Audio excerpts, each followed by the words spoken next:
नमस्कार, स्वागत है आपके टीनो स्वदेश पर। आप देख रहे हैं वादा को लेकर हमारा खास शो एफएनओ जंक्शन और आपके साथ मैं हूं अभिषेक सत्यव्रतम।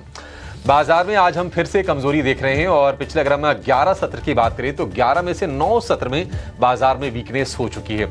और आज निफ्टी ने फिर से इंट्राडे में हमने देखा कि 25,500 का स्तर तोड़ा और 25,436 तक गिरने के बाद हम हल्की सी रिकवरी देख रहे हैं। अभी भी करीब 125 अंकों के आसपास की नरमी पर आपको कारोबार होता हुआ नजर आएगा। निफ्टी बैंक की बात करें तो अपेक्षाकृत थोड़ी सी बेहतरी निफ्टी बैंक में जरूर है, लेकिन गिरावट आज हम देख रहे हैं कि करीब 200 अंकों के आसपास की निफ्टी बैंक में है। 59,700 के लेवल आप देखेंगे। आज फिर से एडवांस डिक्लाइन का रेशियो बेहद कमजोर है। 1:4 का एडवांस डिक्लाइन रेशियो है। 536 शेयर ऊपर है एनएसई पर और 2286 शेयर हम देख रहे हैं कि गिरावट के साथ कारोबार करते हुए आपको नजर आएंगे। निफ्टी में एक भी ऐसा शेयर नहीं है जहां पर 1% की तेजी हो। एसबीआई हमने देखा था कि शुरुआत में लगभग 1% के गेंस थे। आज एसबीआई ने नया रिकॉर्ड बनाया, 1050 रुपए के ऊपर निकला। हालांकि ऊपरी स्रोत से थोड़ी प्रॉफिट टेकिंग हमने देखी है एसबीआई के शेयर में। ICC bank, SBI, HDFC bank आज हल्की फुल्की बाइंग तीनों के तीनों शेयरों में है और इसी के चलते हम देख रहे हैं कि जो गिरावट है निफ्टी बैंक की वो आपको सीमित नजर आएगी। लेकिन फाइनेंशियल्स में बजाज फाइनेंस लगातार गिर रहा शेयर, आज करीब 2.5% ये टूट गया और निफ्टी का सबसे ज्यादा गिरने वाला शेयर है। अगर हम वायदा की बात करें तो वायदा में गोदरेज कंज्यूमर आज 1.5% ऊपर, वेदांता नए हाइस के पास करीब 1.5% ऊपर, कल्याण ज्वेलर्स, श्री सीमेंट कुछ ऐसे शेयर हैं जहां पर 1% के मूव हैं। अदरवाइज अगर हम गिरावट की बात करें तो नतीजों के बाद एलटीआई माइंट्री का शेयर करीब 7.5% टूटा है। ओबरॉय रियल्टी नतीजों के बाद हम देख रहे हैं कि 7.5% धड़ाम हो गया है। और इसके अलावा हैवेल्स, यूपीएल, प्रेस्टीज कुछ और शेयर है जहां पर हम देख रहे हैं कि 4 से 5% के आसपास की गिरावट आज के सत्र में आपको दिखाई देगी। लेकिन चलिए शो में आगे बढ़ते हैं और ये जरा समझते हैं कि बाजार में आज आपकी रणनीति क्या होनी चाहिए और कल आपके लिए बाजार में मौके कहां पर बने, हम ये जानेंगे और लेकर आएंगे पहले रिपोर्ट कार्ड।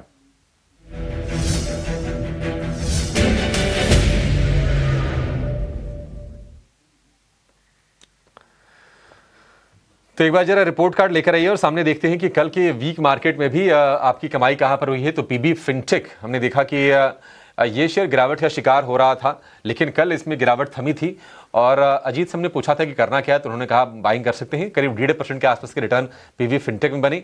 पॉलीकैब में करीब 2% के आसपास के रिटर्न बने और इसके अलावा इंटरग्लोब एविएशन 4,941 पर खरीदने की सलाह दी थी आपको अजीत ने और इसमें भी करीब 2.5% के आसपास के रिटर्न बने। तो ये कुछ तेजी वाले शेयर कल के सत्र में आपको मिले, आपके पैसे बन गए वीक मार्केट में भी। कोशिश हम यही करते हैं कि बाजार चाहे जैसा भी हो, सौदे चाहे जिस साइड के हों, चाहे लॉन्ग के हों, शॉर्ट के हों, आपकी कमाई सुनिश्चित होनी चाहिए।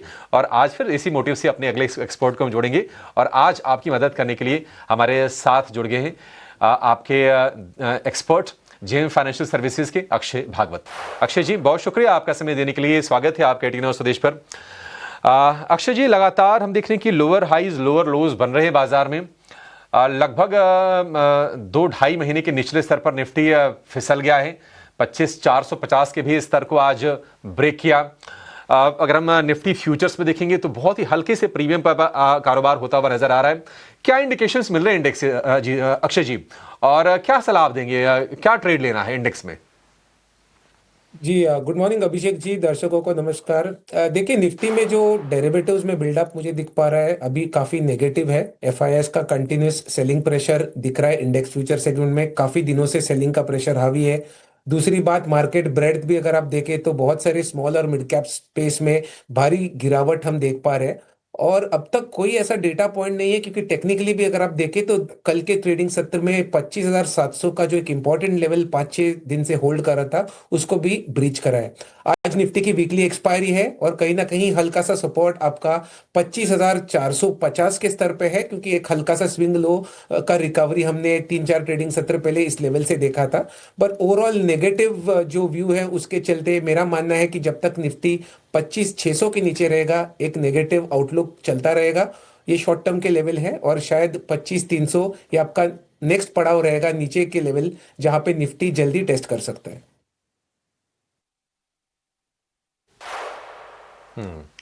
ठीक है, 25,300 भी निफ्टी टेस्ट कर सकता है और वहां पर भी करीब 2.25 लाख कॉन्ट्रैक्ट्स का ओआई है पुट साइड में। और हम देख रहे हैं कि धीरे धीरे बिल्टअप ना 25,000 के भी पुट में बढ़ रहा है। तो बाजार क्या ये मान के चल रहा है कि थोड़ा सा और नीचे आने की गुंजाइश है?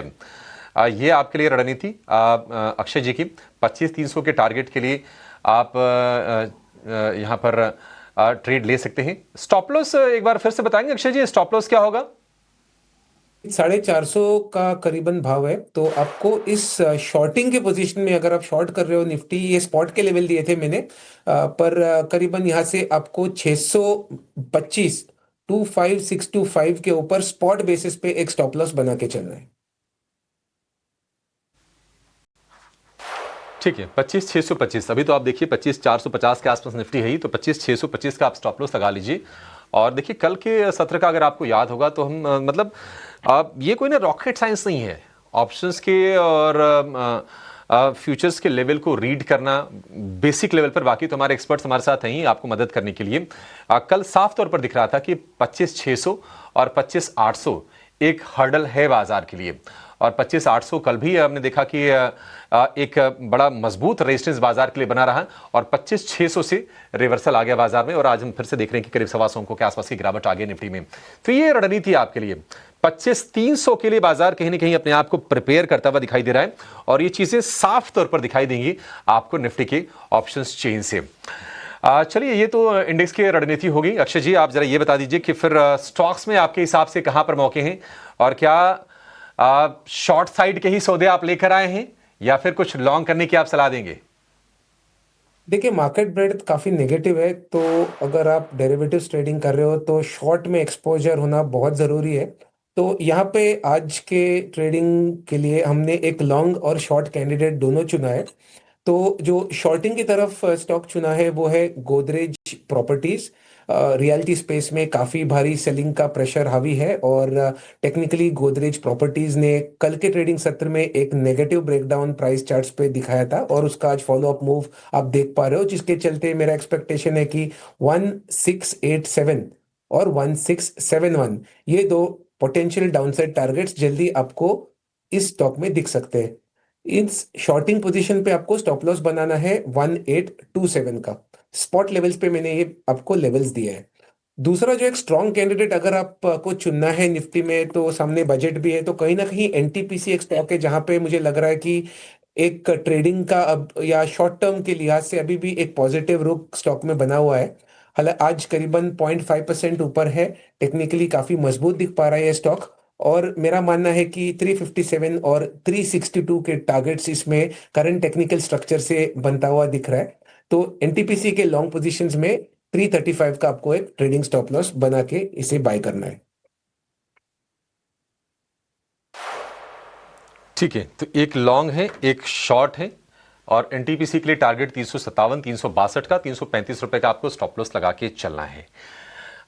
ठीक है, ये दो स्टॉक हो गए, और ये बिल्कुल सही स्ट्रेटजी है कि बाजार में जिस तरह का आपको लगे कि नहीं झुकाव ज्यादा है, उस साइड के भी सौदे आपके पास होने चाहिए। और गोदरेज प्रॉपर्टीज ये एफएनओ का सिर्फ रियल एस्टेट का नहीं, पूरे फ्यूचर्स का one of the weakest counter है गोदरेज प्रॉपर्टीज, और आज फिर से 2.5% के आसपास की गिरावट हम देख रहे हैं।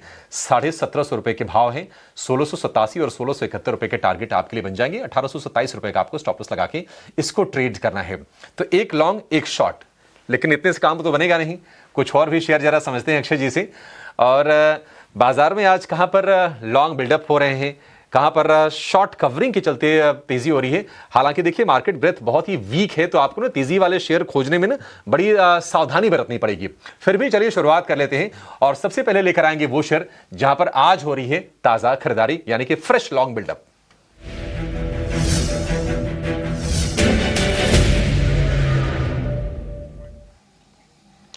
तो अगर हम ताजा खरीदारी की बात करें तो आप देखेंगे कि गोदरेज सीपी यानी कि Godrej consumer products, Godrej properties में तो कमजोरी है, लेकिन उसी ग्रुप की एक कंपनी गोदरेज कंज्यूमर में हम देख रहे हैं कि 1.5% के आसपास की तेजी है, और वाई एडिशन भी 1.5% का है, ठीक ठाक।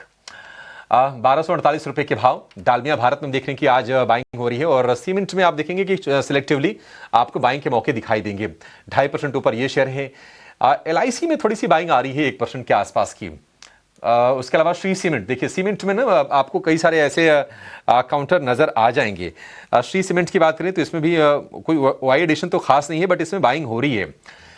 इनमें से कोई शेयर, क्या डालमिया भारत वो शेयर हो सकता है अक्षय जी जहां पर हम नई पोजीशन बना सकते हैं? जी बिल्कुल।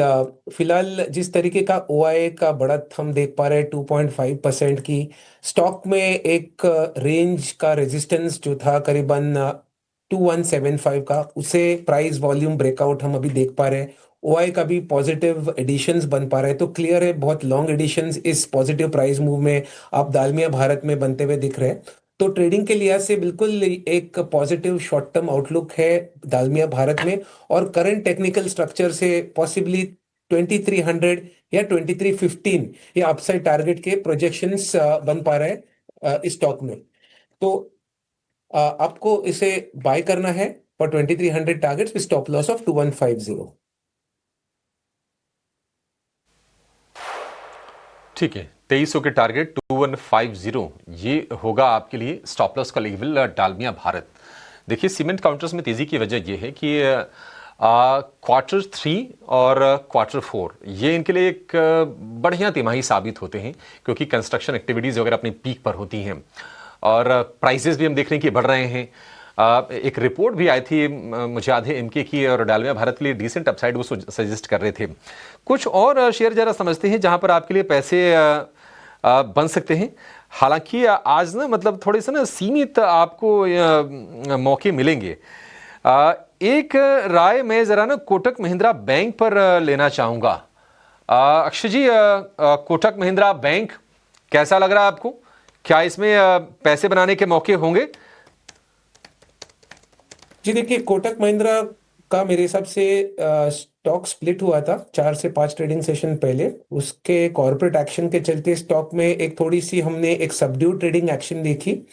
टेक्निकली अगर इसे आप देखें तो 200 डे का मूविंग एवरेज या टेक्निकल एक सपोर्ट 415 420 के जोन में बनता हुआ दिख रहा है। ब्रॉडर आउटलुक न्यूट्रल है। 415 420 से स्टॉक हमेशा उछलता है, और जब भी उछलता है 445 तक इसमें आप तेजी short to medium term charts में बनता हुआ दिख रहा है। तो फिलहाल जो टेक्निकल सेटअप है इसे होल्ड की राय रहेगी। वापस सिमिलर पैटर्न रिपीट होने के संकेत दिख पा रहे हैं, जहां पे स्टॉक 445 तक एक उछाल जल्दी आपको दिखा सकता है। तो होल्ड की राय रहेगी कोटक महिंद्रा बैंक में।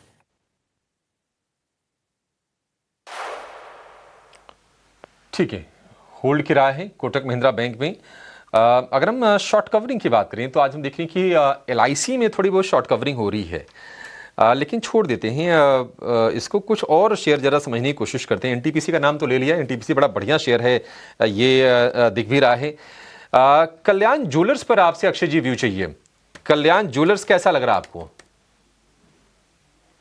जी, तो कल्याण ज्वेलर्स का अगर आप टेक्निकली सबसे पहले देखें तो एक नेगेटिव प्राइस स्ट्रक्चर है, और जिस स्तर से आज इंट्राडे में अपनी रिकवरी देखी है स्टॉक में, वो बहुत ही अहम सपोर्ट है। क्योंकि पिछले मेरे हिसाब से 2 से 3 इंस्टेंसेस है जहां पे मल्टीपल टाइम्स गए 2 महीने में स्टॉक ने 450 से 460 के जोन में एक रिकवरी या रिवर्सल की टेंडेंसीज दिखाई है। तो बिल्कुल ये शॉर्ट कवरिंग आज आप इस स्टॉक में देख पा रहे हैं।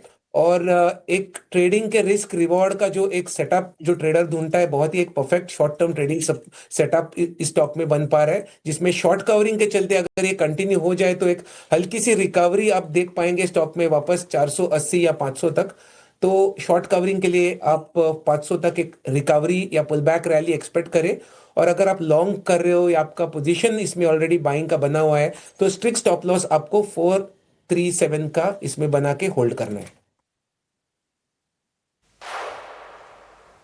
ठीक है, 437 रुपये का आपके लिए स्टॉप लॉस होगा। 500 रुपये तक रिकवरी में ये शेयर फिर से जाने की कोशिश कर सकता है कल्याण ज्वेलर्स का। कुछ और जरा शेयर लेकर आइए जहां पर हम देख रहे हैं कि शॉर्ट कवरिंग मूव आ रहे हैं। Varun beverages, HUL, United Spirits और एल&टी फाइनेंस होल्डिंग।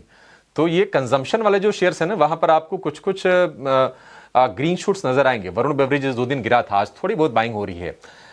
एचयूएल करीब करीब हम देख रहे हैं कि ये शेयर आपको दिखाई देगा करीब 0.25% ऊपर।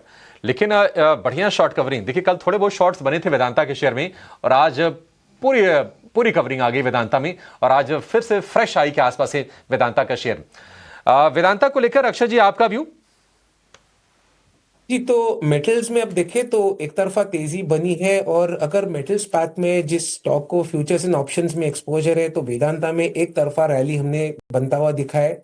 बाजार किधर भी जाए फिर भी वेदांता का एक स्टॉक है जो बहुत ही स्ट्रांग होल्ड कर रहा है, और अगर गए 3 दिन में देखें तो थोड़ा सा स्टॉक में एक वॉल्यूम की कमी होने के चलते स्टॉक साइडवेज जोन में जा रहा है। इसका मतलब नहीं कि स्टॉक में प्रॉफिट बुकिंग है, अभी भी तेजी का ही रुख है स्टॉक में। 660 का एक शॉर्ट टर्म सपोर्ट जोन बन चुका है, और मेरे हिसाब से स्टॉक और एक नया हाई बनाने की कोशिश करेगा, या जो इमीडिएट हर्डल है 700 का वो ब्रेक करने की कोशिश करेगा। तो बने रहना है आपको वेदांता में। ओवरबॉट जरूर है स्टॉक, पर मोमेंटम काफी तेज है। 700 710 ये पोटेंशियल टारगेट्स वेदांता में जल्दी बनते हुए दिखेंगे। ठीक है, वेदांता को लेकर ये व्यू हो गया। चलिए एक काम करते हैं, छोटा सा ब्रेक लेते हैं, और ब्रेक के बाद जब लौटेंगे तो ये तो हमने तेजी वाले शेयरों की बातचीत कर ली। दो बढ़िया शेयर आपको बताए हैं अक्षय जी ने, एक लॉन्ग का एक शॉर्ट का, लेकिन कुछ और शॉर्ट साइड के सौदे जरा हम समझने की कोशिश करेंगे एक छोटे से ब्रेक के बाद।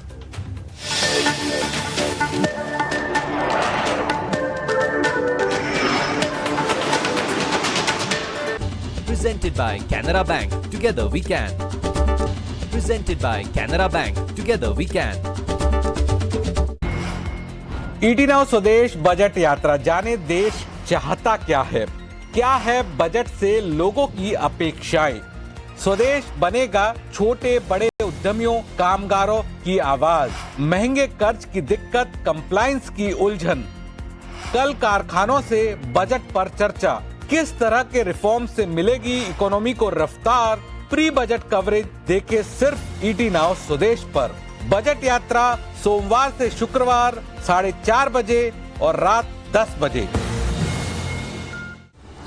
Co-powered by the all-new Kia Seltos, badass forever. Knowledge partner Deloitte. In association with 5 Paisa, trade made easy.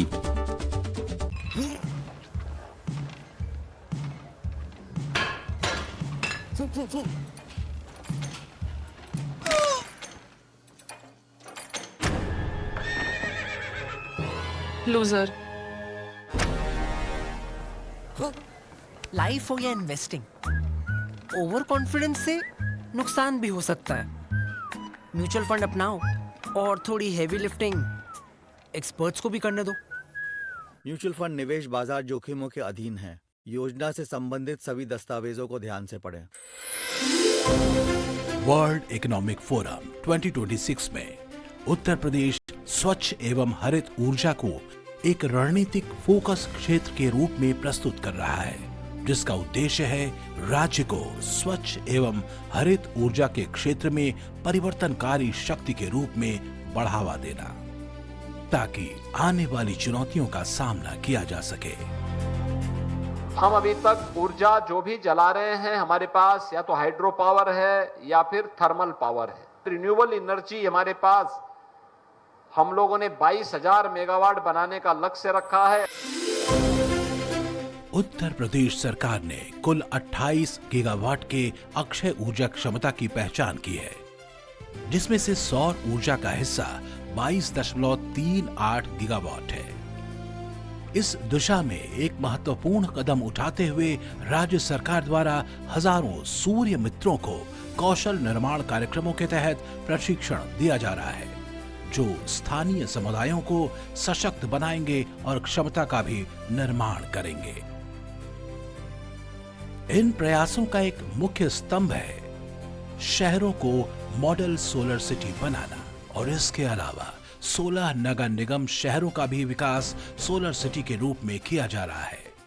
World economic forum 2026 में उत्तर प्रदेश बातचीत को प्रतिबद्धताओं में बदलने का लक्ष्य रखेगा, जिसमें तकनीकी सहयोग, निवेश प्रस्ताव और साझेदारियों पर स्पष्ट फोकस होगा, जिससे इरादे धरातल पर उतारकर राज्य स्वच्छ एवं हरित ऊर्जा के क्षेत्र में अपना परचम लहरा सके।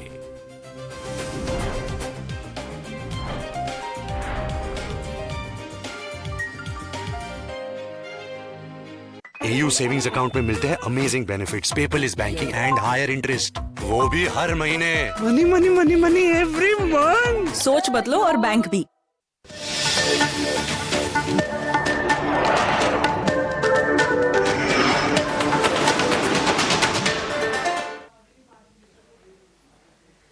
ब्रेक के बाद आपका फिर से स्वागत है ईटीएन स्वदेश पर। आप देख रहे हैं वायदा का ये शो एफएनओ जंक्शन आपके लिए। और बाजार में हम देख रहे हैं कि लोअर लेवल से ना थोड़ी सी हम कह सकते हैं कि रिकवरी आई है।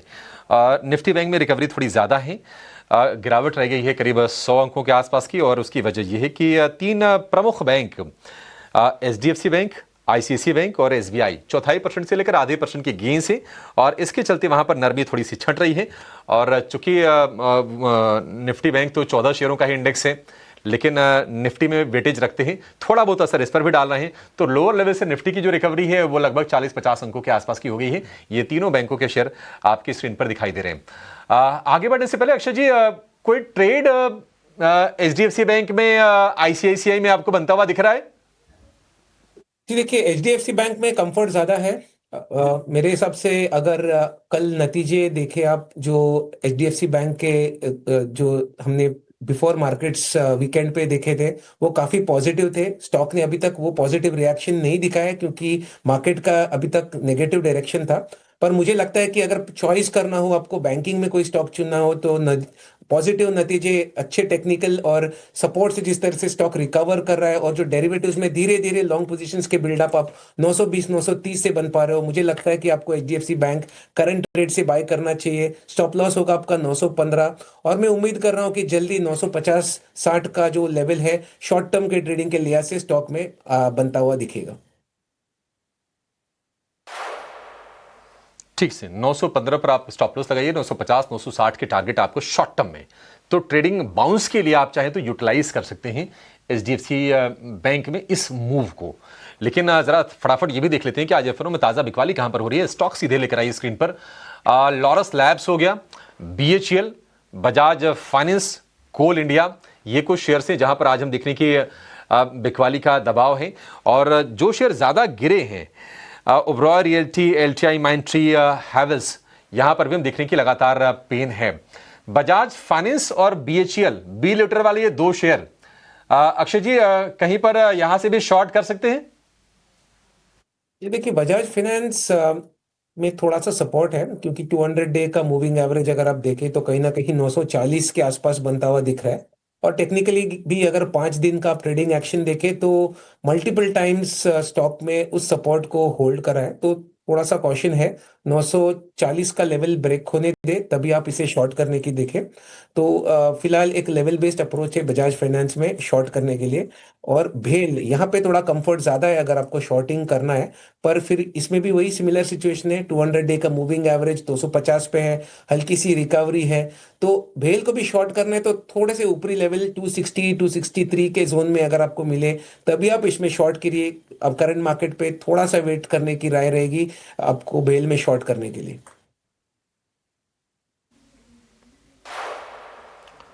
ठीक है, बीएचईएल को लेकर ये भी हो गया। पॉलीकैब में कल हम देख रहे कि तेजी थी, लेकिन आज हम देख रहे हैं कि तेजी के सौदे कट रहे हैं, यानी कि लॉन्ग अनवाइंडिंग हो रही है। और कोई ट्रेड पॉलीकैब में आपके हिसाब से अक्षय जी बन रहा है? क्योंकि बजाज इलेक्ट्रिकल्स ने ये ऐलान किया है कि वो वायर सेगमेंट में एंट्री कर रहे हैं, तो इस सेगमेंट पे कंपटीशन लगातार बढ़ रहा है और कॉस्ट की भी दिक्कतें हैं कहीं ना कहीं। आपकी राय पॉलीकैब को लेकर? जी, पॉलीकैब में देखिए 200 डे का मूविंग एवरेज 7000 के आसपास है। टेक्निकली भी पिछले मेरे हिसाब से 10-15 ट्रेडिंग सेशन पहले 2 बार स्टॉक ने 7000 से 7100 के स्तर से एक अच्छी खासी रिकवरी के अटेम्प्ट्स दिए।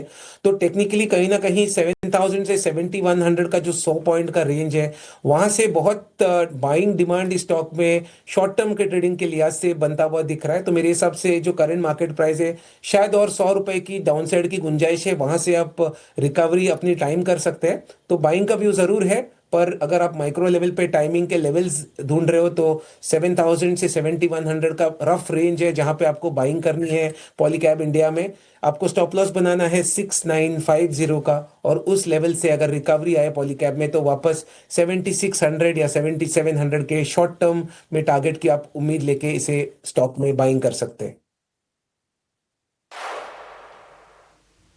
ठीक है, पॉलीकैब को लेकर ये भी हो गया। लेकिन शो में जाते जाते आपको मैं एक तस्वीर दिखाने जा रहे हैं जिसमें बाजार का ना दर्द छिपा है।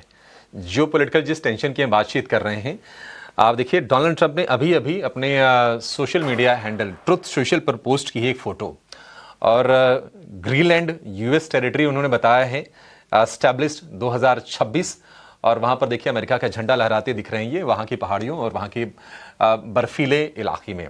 अब दूसरी फोटो जो पीछे खड़े हैं, ऐसा लग रहा है कि जेडी वेंस हो सकते हैं। तो ये ट्रंप के जो कारनामे हैं, ये बाजार को लगातार हम देख रहे हैं कि अपने टोस पर रखे हुए हैं, परेशान लगातार कर रहे हैं। और ट्रंप ने तो यहां तक कह दिया है कि ग्रीनलैंड डेनमार्क की टेरिटरी है, इसका कोई कागजी दस्तावेज, कोई सबूत उनके पास नहीं है। तो ये तस्वीर के आगे भी हम चर्चा करेंगे। फिलहाल इस शो को यही समेटेंगे। अक्षय जी, बहुत शुक्रिया आज आपका समय देने के लिए। एक छोटे से ब्रेक के बाद आपका शो योर स्टॉक्स, आप कहीं जाएगा नहीं। नमस्कार।